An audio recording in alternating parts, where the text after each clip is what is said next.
मस्त मस्त आखाणियुनि में मां दीपक मंगतानी तव्हां सभिनी जो तहे दिल सां स्वागत थो कयां। अॼु जी आखाणी आहे असांजी मातृभाषा मातृॿोली।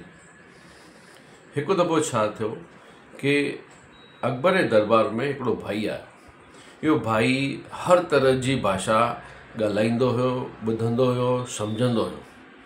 त सभिनीनि खे लॻो कि भई हीअ हेॾियूं भाषाऊं ॻाल्हाए थो, ॿुधे थो बि, सम्झे थो बि, सभु शयूं करे थो, आख़िर हिन जी मातृॿोली छा हूंदी। त उन टाइम ते जेके अकबर जा दरबारी आहे, इहे बीरबल हमेशह पुठियां पिया हूंदा हुआ कि भई कीअं हिनखे नीचो ॾेखारे। त उन्हनि छा कयो, अकबर खे चयो भई अकबर बादशाह, हाणे तूं बीरबल खां पुछी करे ॿुधाए कि हिन भाईअ जी ओरिजिनल मातृभाषा छा आहे। छोकी त हिंदी बि ॻाल्हाए थो, फारसी बि ॻाल्हाए थो, सिंधी बि ॻाल्हाए थो, पंजाबी ॻाल्हाए थो, हर भाषा उहो सुठे नमूने ॻाल्हाए थो, पर हिन जी ओरिजिनल मातृभाषा आहे कहिड़ी। अकबर पुछो बीरबल खां, बीरबल ॿुधाए हिन जी ओरिजिनल जेकी मातृभाषा आहे उहा कहिड़ी आहे। बीरबल चई कोई वांदो न साईं, मां तव्हांखे सुभाणे ॿुधाईंदुमि। उन ॾींहुं राति बीरबल सोच में पइजी वियो।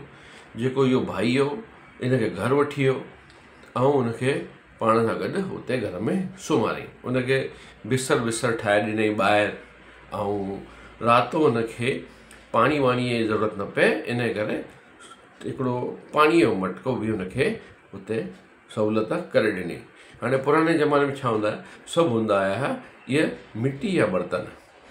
त थधिकार हुई, थधि जो ज़मानो हुयो, ऐं इहो भाई वीचारो बीरबल जे घर जे ॿाहिरि सुम्ही पियो। ॿिए ॾींहुं सुबुह जो बीरबल आयो, अकबर ऐं हुनजा दरबारी तयारु हुआ। बीरबल ॿुधाए हिन जी ओरिजिनल मातृभाषा कहिड़ी आहे। बीरबल तुरंत चई साईं सिंधी।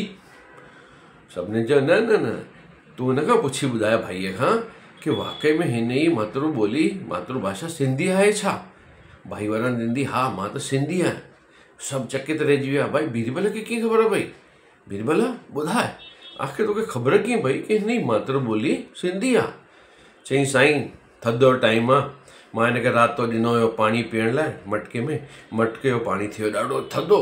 मां राति जो 3-4 बजे उथियमि ऐं ॾिठमि इहो भाई सुम्हियो पियो हुयो, ऐं मां छा कयो, इहो थधो पाणी खयो ऐं हुन भाईअ मथां विधो। जीअं मां विधोमांसि तीअं हिन रड़ियूं कई, अरे अबा थधि लॻी। मां सम्झी वियुमि कि हीअ भउ में या नेचुरल हिन में उहो पंहिंजी ओरिजिनल भाषा मूंखे चई वियो, ॿुधाए छॾियईं, ऐं मूंखे ख़बर पइजी वई कि हीअ सिंधी आहे। चवण जो मतिलबु असां किथे बि हुजूं, केतिरा बि वॾा थी वञूं, केतिरी बि भाषा पढ़ी वठूं, असांजी जेकी ओरिजिनल ॿोली आहे उहा ॿोली कंहिं महिल असांजे वात मां निकिरी ई वेंदी आहे। अॼु जी आखाणी तव्हांखे कीअं लॻी, लाइक, कमेंट ऐं शेयर ज़रूरु कंदा।